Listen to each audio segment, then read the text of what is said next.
forgiveness, of how could Jesus do it. And we said there were two elements to it. That number one, he knew that people were out of their loving mind. They had no idea. They didn't even know why they were doing what they did. And secondly, the other aspect of forgiveness is that nothing really happened. That in actuality, as Jesus said, life is in the spirit, flesh is nothing. So this is a world of imagining that something is existing, but it doesn't. And when you combine those two factors, all you want to do is be able to help people to be able to learn how to be able to forgive, because if they don't, they are giving themselves an imaginary sickness in an imaginary world, which can be very, very painful. There is a relationship between many kinds of illness and unforgiveness, because if you can't forgive another person, you can't forgive yourself for the very same thing, which means you're filled with conflict, and a conflicted mind makes a conflicted body and a sickened body. And so if you get around to that point, you decide, hey, it's not in my interest to be unforgiving because I'm giving myself an unforgiving illness, you're going to want to make a move on it. Well, if you do want to make a move on it, how do you do it? Well, I know what I'll do. I'll just forgive that person, but I'll also tell them, hey, pal, you ever do that to me again, and I won't forget it. Well, I'll forgive you now, but I won't forget what you did. Unfortunately, you're back to the same place again. You are unforgiving if it happens a second time. And Jesus says, when a fellow asked him, how many times are you supposed to forgive somebody? 7 times? And Jesus said, 7 times 70. Uh-oh. You're back in the same place 7 times 750 times, or you're always in the same place. You're either going to do it or you're not going to do it. But you can't get there to do it. You can't say, okay, all right, I'll forgive. I forgive you. All right, that's it. But don't ever talk again to me and for the rest of my life.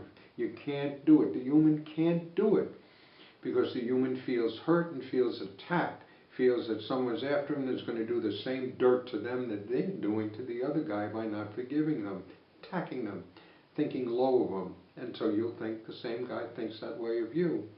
So the only way to be able to practice forgiveness is you're going to have to let God get you to that place in your mind where you can forgive.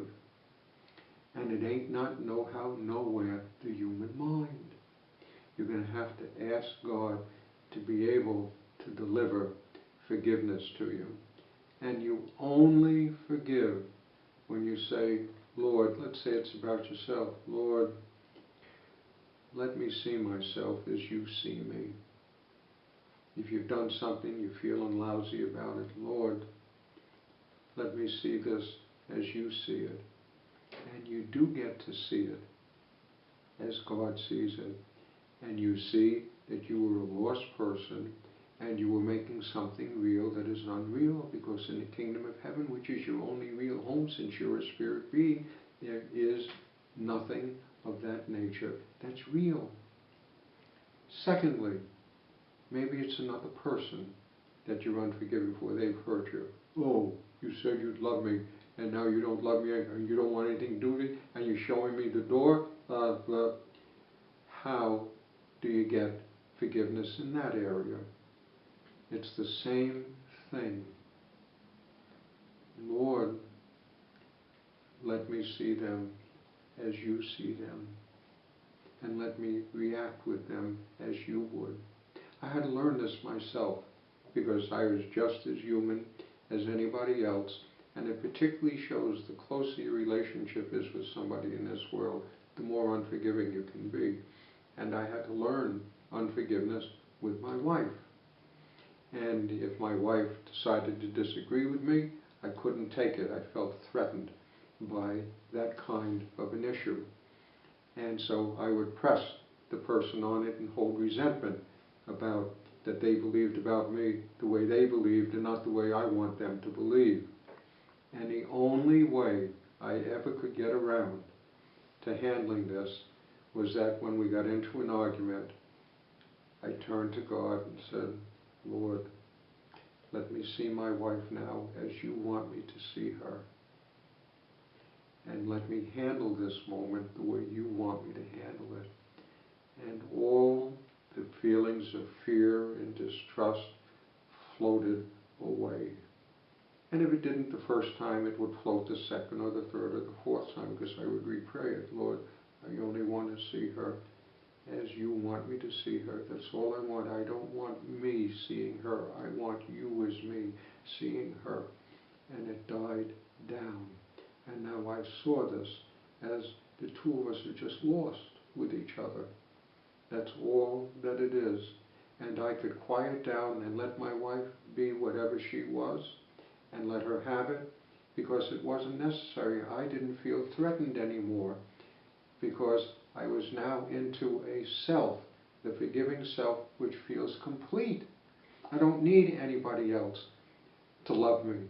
I don't need anybody else to make me feel good. And so my wife could go ahead and be herself. That's all that was important. Take my wife out of slavery. Let my wife be herself and I be myself, because I did not need my wife for my sense of definition. And when I don't need her for that, she can have whatever opinion of me she would want, and it is, quote, forgiven or accepted, because that's what forgiveness is. It's an acceptance. Be whatever you want, right or wrong. And for myself, be whatever I am, right or wrong, only let me see it as God wants me to see it. That's the only place you can get forgiveness from. And folks, I hope that this plants the seed for you to be able to go to God and say, hey, show me this stuff that I'm looking at here. I hope the seed is planted, because I can't teach you forgiveness. I can't do that, because it's a sense of being about yourself, which is delivered to you by God. And if this has accomplished the purpose that God wanted to, that God even encouraged you to get on this YouTube site and turn to this topic, you're on the way already. Because believe me, your human mind wouldn't look at this baby. No way. And so I rejoice for you. You're on the way. You're going to do fine. The process in God's hand, bit by bit, you become more and more forgiving of another kind of an example of it. I'm glad for you. Take care.